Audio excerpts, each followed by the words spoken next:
the second question is about a woman who marries a non-Muslim. We know she is a zani, she's a fornicator. The marriage is invalid, but are the kids Muslim or disbelievers by default? The rule of thumb among scholars is that the child follows the most honorable of the two religions.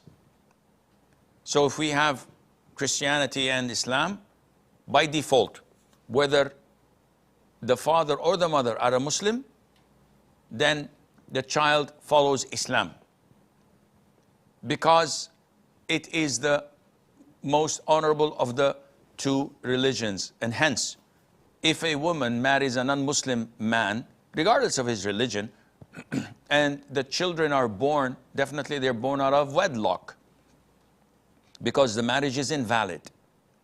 But they are still considered to be Muslims and treated as Muslims, and Allah Azza wa Jal knows best.